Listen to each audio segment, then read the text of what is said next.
Bismillahirrahmanirrahim. Assalamualaikum warahmatullahi wabarakatuh. Perkenalkan, nama saya Antita Setiaturobihah, NIM 194222124. Kali ini kita akan membahas tentang analisis regresi berganda dengan SPSS menggunakan 3 variabel.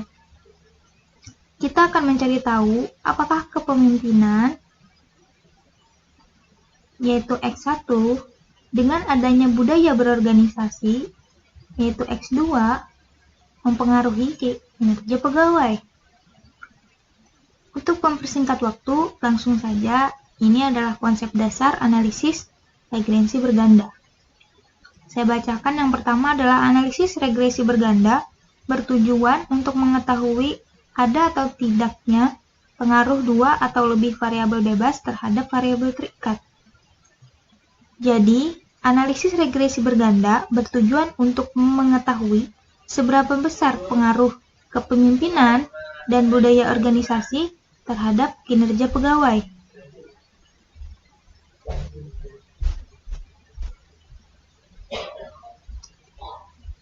Lalu, yang kedua adalah uji T.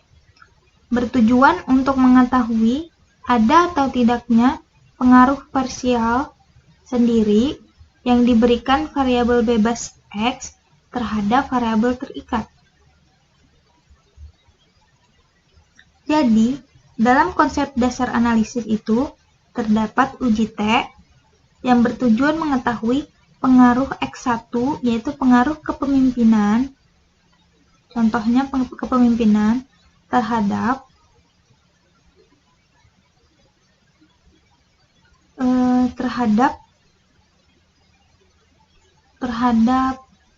variabel terikat. Jadi pengaruh kepemimpinan itu sendiri terhadap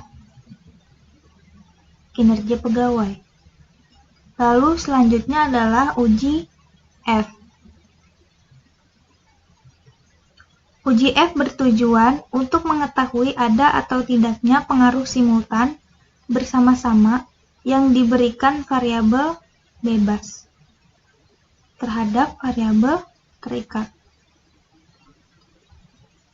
Yang selanjutnya adalah koefisien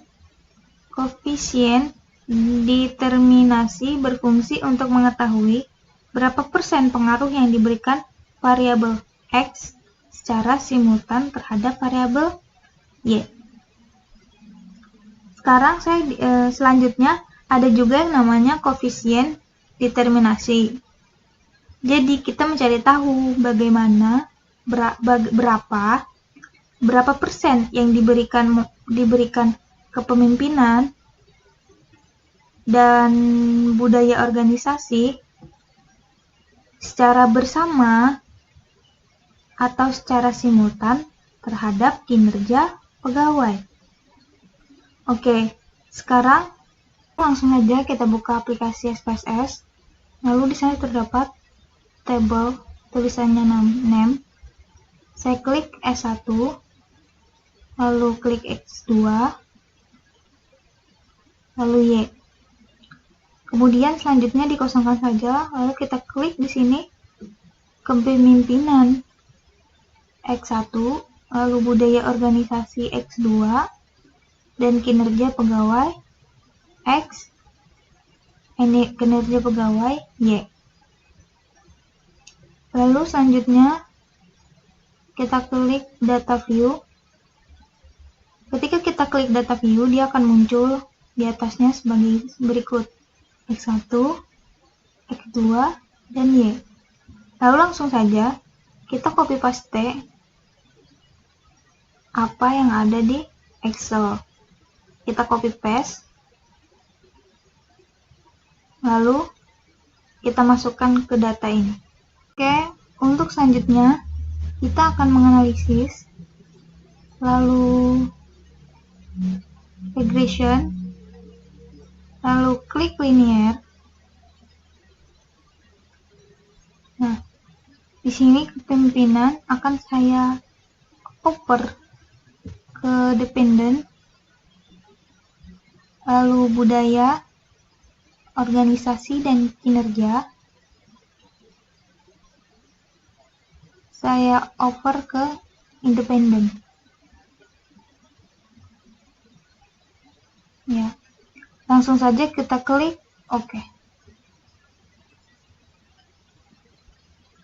Ini, datanya telah keluar. Selanjutnya langsung saja kita uji hipotesis pertama dan hipotesis kedua dengan uji T. Pengujian hipotesis pertama. Diketahui nilai signifikan untuk pengaruh X1 terhadap Y adalah sebesar 0,49, yang artinya lebih besar dari 0,05, dan nilai T hitung sebesar 2,272 lebih kecil dari T tabel. Berarti dapat disimpulkan bahwa hipotesis 1 ditolak, yang berarti tidak terdapat pengaruh X1 terhadap Y.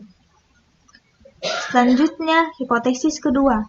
Diketahui nilai signifikan untuk pengaruh X2 terhadap Y sebesar 0,401 lebih kecil dari 0,65, dan nilai T hitung 0,882 lebih besar dari T tabel, yaitu 2,262, sehingga dapat disimpulkan bahwa hipotesis 2 diterima, yang berarti terdapat pengaruh X2 terhadap Y. Kemudian kita bahas tentang hipotesis ketiga dengan uji F, yang saya lingkarin merah ini. Berarti yang penting, kita perhatikan di ANOVA. Berdasarkan output di atas, diketahui nilai signifikansi untuk pengaruh X1 dan X2 secara simultan terhadap Y adalah sebesar 0,001, yang artinya lebih kecil dari 0,05, dan nilai F itu 0,18.666 lebih besar dari T tabel, yaitu 4,10, sehingga dapat disimpulkan bahwa hipotesis 3 diterima, yang berarti terdapat Y. Lalu selanjutnya perhatikan model summary. Lalu yang saya lingkarin itu berarti penting. Oke, sekarang kita lanjut ke efisien. Determinasi. Berdasarkan output di atas diketahui nilai R² sebesar 0,806.